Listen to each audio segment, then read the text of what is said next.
Coucou les Capricornes, j'espère que vous allez tous très bien. C'est avec ton signe, avec votre signe, que je commence ces lectures de novembre. Je les ai appelées guidances d'automne pour pas mettre de temporalité dans ces guidances. Donc on va commencer tout de suite. Tu connais maintenant le concept, tu prends ce qui résonne, tu laisses le reste. L'impact, c'est dans l'ici et maintenant. Qu'est-ce qui va te parler au moment où tu vas écouter cette guidance? Qu'est-ce que tu prends? Qu'est-ce que tu laisses? N'hésite pas à réécouter la lecture une seconde fois pour peut-être mieux comprendre des choses qui t'ont semblé peut-être pas très claires. Pas d'injonction, pas de vérité, c'est juste des conseils, voilà, des cartes qui sont sorties. Ça reste très général. Chaque Capricorne va l'interpréter, va faire sa petite tambouille. Et voilà, et c'est comme ça que tu vas pouvoir peut-être voir un peu plus d'éclaircissement, peut-être avoir des déclencheurs, des déclics, comprendre les choses différemment, et pour mieux naviguer ce qui t'attend pour le mois de novembre. Alors, j'ai mis l'ordinateur là pour faire un petit fond musical, mais je sais pas si, voilà, je vais pas faire trop fort. Alors, on commence tout de suite. Nous avons 1, 2, 3 arcanes majeurs, donc on a un bon équilibre puisqu'il y a 6 cartes. Ce sont des arcanes majeures de conscience qui, non, elles ne se suivent pas toutes. On a un personnage et on a 2 arcanes mineures. On va les deviner, qu'est-ce que ça veut dire tout ça. Le thème, on va commencer grand. Alors, le thème, l'inspiration, peut-être la direction, tout, voilà, toute personne va s'inspirer de ce que je vais dire différemment. Je vais essayer d'ouvrir le plus possible à toi après d'adapter en fonction de ce que tu vis actuellement. Le thème, c'est l'amoureux. L'amoureux. Donc dans l'amoureux, on a 3 personnages principaux, enfin un personnage principal, 2 personnages et l'ange Cupidon qui vient viser le personnage principal pour lui dire voilà, le personnage a un choix à faire entre la maman et la fille, mais qui va-t-il choisir, pardon. Et puis l'ange lui dit, eh bien, lui vise le cœur pour lui dire, voilà, choisis la voie du cœur, choisis la voie du cœur. Donc ça ouvre sur beaucoup de significations. L'amoureux parle évidemment d'amour inconditionnel, de choix, d'histoire à 3, de jovialité, de joie, d'amitié, bien évidemment. C'est la fratrie, c'est vraiment l'amour dans son énergie, dans sa plus grande signification. Donc évidemment, alors ça va être un thème, ça peut être une inspiration, ça peut être parce que tu manques d'amour, ça peut être parce que tu vas vivre justement, tu vas baigner dans une grande plénitude ce mois de novembre. Voilà, je vais développer la guidance et c'est à toi de choisir un petit peu finalement ton thème parmi tout ça. Ça peut représenter la confiance en soi, le manque de confiance en soi, l'estime de soi, le manque d'estime de soi. Peut-être aussi voilà, un réajustement à faire au niveau du sentiment dans toute sa globalité. En tout cas, l'amour est au sujet, l'amoureux est au sujet et tu es au centre. C'est ton cœur qui est visé. Alors peut-être le début d'une histoire d'amour, peut-être qu'il faut justement dans tes relations affectives remettre un petit peu d'harmonie, d'amour, et peut-être que ça va être, comme je disais tout à l'heure, un grand flot de belles énergies amicales et amoureuses pour ton mois de novembre. Alors, on laisse ça de côté. On va prendre l'énergie principale. Alors, ça peut être l'énergie dans laquelle tu es actuellement. C'est la papesse. C'est une autre arcane majeure qui porte le numéro 2.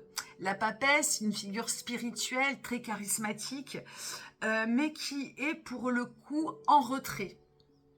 Elle est un petit peu isolée ou elle a besoin de solitude. Alors toujours pareil, tu es peut-être trop isolé ou trop en mode retrait, solitude, ou c'est peut-être un besoin que tu vas avoir de t'isoler, de faire un petit peu le vide autour de toi.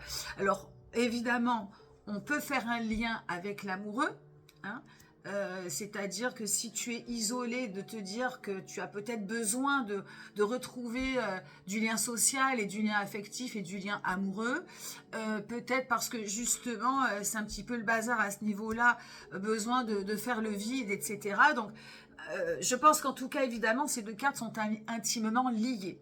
La papesse parle aussi, donc ça peut aussi concerner le travail, elle étudie, elle compte, elle projette, hein, elle porte le chiffre 2, donc c'est le projet. Elle est peut-être justement en retrait pour préparer un projet, un nouveau projet, donc qu'il soit d'une activité, qu'il soit d'ordre professionnel, ça peut être un projet d'ordre familial. Toujours pareil, à toi de voir qu'est-ce qui te parle. Cette papesse, en tout cas, elle règne en maître sur ta guidance. Elle peut présenter de la froideur, de la rigidité, peut-être à cause des coups durs de la vie.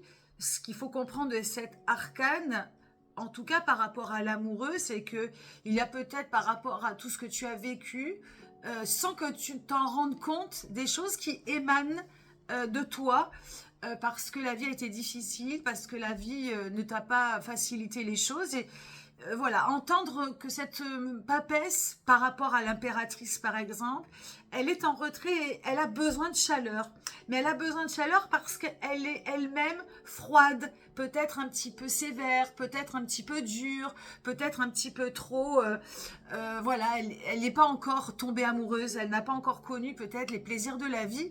Et du coup, ça la rend peut-être un petit peu maladroite pour certaines relations. Et c'est peut-être quelque chose qui émane. Du coup, il y a peut-être quelque chose à travailler au niveau des autres, au niveau de soi d'abord, pour récupérer de l'amour pour soi. Hein, parce que comme je le dis très bien, on ne peut pas aimer l'autre si on ne s'aime pas soi. Hein, et quand je parle d'amour, confiance en soi, estime de soi, etc. Alors, je mets ça de côté. Le côté cœur, justement, c'est le roi de bâton. Alors, le roi de bâton, dans les tarots, dans certains tarots, c'est un petit peu l'homme sexy, l'homme idéal. Donc là, le roi de bâton peut être quelque chose que tu convoites. Hein, on est encore dans cet état, on est dans la même logique que cet arcane de l'amoureux. C'est peut-être chercher cet homme de bâton, j'allais dire. Ce roi de bâton, cet homme idéal, sexy, bien incarné, bien dans sa peau, sécure. Là, j'ai pas le temps, mais il faudrait que je te montre le roi de bâton du Light Years qui est juste, voilà, majestueux. L'homme de la situation, on va dire, alors, toujours pareil, hein, là je m'adresse aux femmes, mais pour les hommes ça marche aussi. Hein, c'est voilà, ça dans tous les sexes, dans tous les genres, dans toute la sexualité. Tout est, voilà, tu adaptes bien évidemment. Donc ce roi de bâton, ça peut être aussi ce que tu as envie d'incarner. Le roi de bâton, donc, qui est bien dans sa peau, qui est charnel, qui est voilà, créatif, qui a envie de mettre un peu le charnel sur la table. Donc, qu'est-ce que ça veut dire pour toi? Alors, si tu es seul, ça peut vouloir reprendre un peu pouvoir dans ta vie intime, mais dans ta vie intime, ça peut être dans ta propre corporalité, hein, de te faire jolie, de te faire beau, de te faire sexy, sexy IE, hein, même si ça n'existe pas, tu adaptes. Au niveau des relations, qu'elles soient amicales, affectueuses ou amoureuses, voilà, c'est de reprendre un petit peu du pouvoir dans la séduction, mais on peut, avec ses amis, être en séduction, hein, sans que ce soit un mal. Ce roi de bâton, il vient mettre un peu de corporalité, d'incarnation, de bien-être, d'ancrage. Et j'entends vraiment de plaisir et de bien-être, d'être bien dans sa peau. Encore une fois, hein, ça match avec l'amoureux, avec cette énergie d'estime de soi, de confiance en soi. Donc, important à savoir où tu en es. D'ailleurs, on est dans l'ère du scorpion. Hein, c'est un signe sensuel, presque sexuel, dans son énergie. Et ça invite justement à reconnecter avec ce pouvoir, avec ce bien-être, avec cette séduction. Donc, voilà, je laisse cette énergie pour qu'elle grandisse, pour que tu puisses y réfléchir. Et tu me diras si ça te parle. Pour le côté taf, activité, projet, si tu n'as pas de travail, ça marche aussi. C'est l'empereur. Alors l'empereur, c'est justement l'arcane du travail. Hein. L'empereur, c'est aussi une reprise de pouvoir, c'est une arcane majeure, c'est le carré, hein, d'ailleurs c'est le chiffre 4, le carré, les angles droits, c'est le travail, la droiture, la sécurité, les choses rationnelles. Donc dans le travail, ça va t'amener une énergie d'organisation. C'est peut-être ce dont tu as besoin. Donc besoin au mois de novembre de te sentir en sécurité, peut-être une bonne énergie pour trouver. J'ai un espèce de faux reflet là, c'est pas très agréable. Pardon. Une bonne énergie pour trouver du travail, pour te sécuriser, pour te mettre dans quelque chose d'organisé. Voilà, je pense que c'est vraiment une recherche de pouvoir, être un petit peu au chaud dans une énergie de travail, de projet. Très très bon aussi si tu crées quelque chose. L'empereur parle d'argent, donc est-ce que c'est des problèmes d'argent? Est-ce que c'est une recherche d'argent? Bon voilà, c'est vraiment attention aussi au dictat, au patronat. L'empereur peut exercer de l'autorité. Alors tu peux exercer toi-même, retrouver de l'autorité sur ta vie professionnelle, retrouver le pouvoir, mais tu peux aussi le subir. Donc toujours pareil, à toi de voir un petit peu dans quelle situation, dans quelle position tu es, si tu es dans la posture de la prise de pouvoir ou si au contraire tu l'as subi. En tout cas, l'empereur, c'est une belle énergie pour ou reprendre le pouvoir ou de faire attention à ne pas te laisser abuser par quelqu'un qui abuserait de son pouvoir. Voilà. En ce qui concerne la santé spirituelle, psychique, qui a toujours des conséquences sur le physique, c'est la 5 de denier. 5 de denier, on est dans on est dans la matière, on est dans quelque chose qui est en train de dépasser dans des choses un petit peu alternatives, des choses qui font du bien. On se détache un petit peu des choses un peu communes. J'ai mal à la tête, je prends un cachet. Tu vois, si j'ai mal à la tête, si c'est récurrent, c'est peut-être parce que y a d'autres choses qui se cachent derrière. Donc le 5 de denier, il vient amener une nouvelle compréhension sur ta santé psychique et spirituelle. Il vient approfondir quelque chose de nouveau, une ouverture sur quelque chose de nouveau.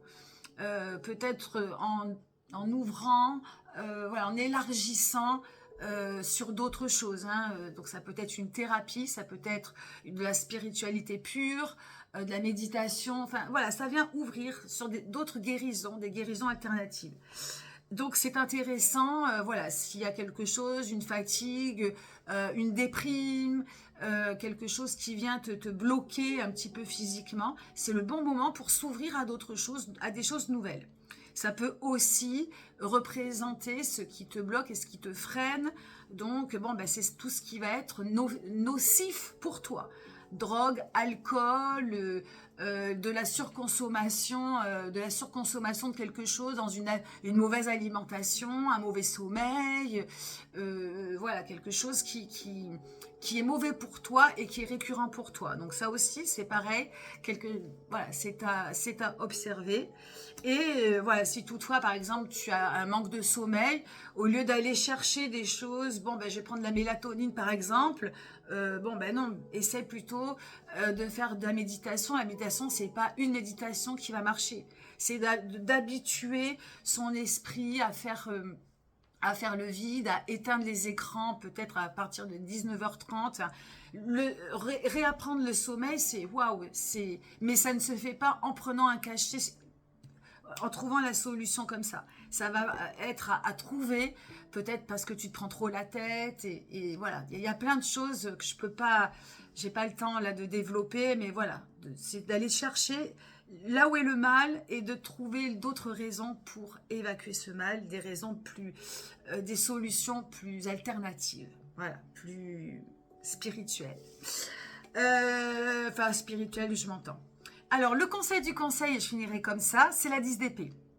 Alors, toujours tout ça, hein, n'oublie pas que la thématique, c'est l'amoureux. L'amoureux, c'est de finalement, quand je développe cette guidance, l'amoureux, c'est de retrouver de l'estime pour soi, de la confiance en soi, c'est de l'authenticité, c'est de retrouver le pouvoir sur tes émotions, sur ton cœur, c'est de faire parler ton cœur. Hein.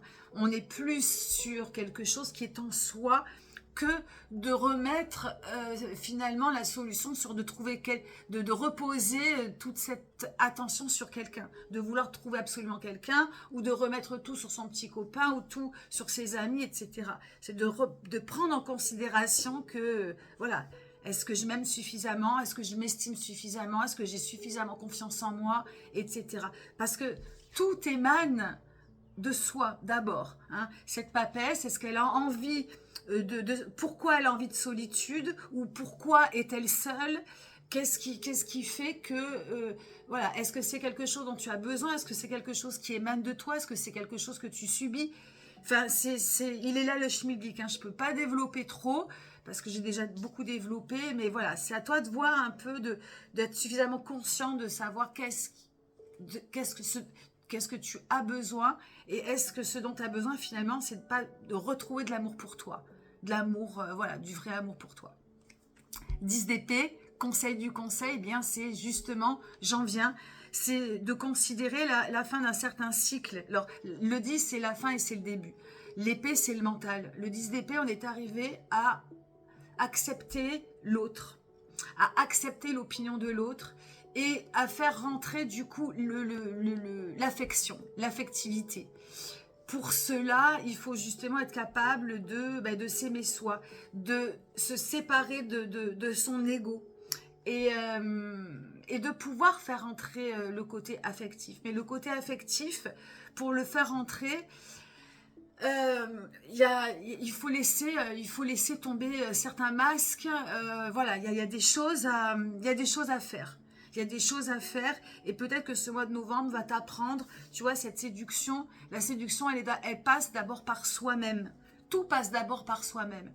Et ce 10 d'épée vient te montrer que pour faire entrer le côté affectif, eh bien, il y a tout un travail à faire derrière. Ce travail à faire, il est juste de s'aimer, de se choisir.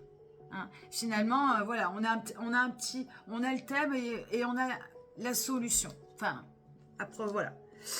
Bon, le 10 d'épée, hein, voilà, c'est vraiment une ouverture, c'est de faire entrer, c'est l'ouverture du cœur. Hein, c'est important d'entendre ça.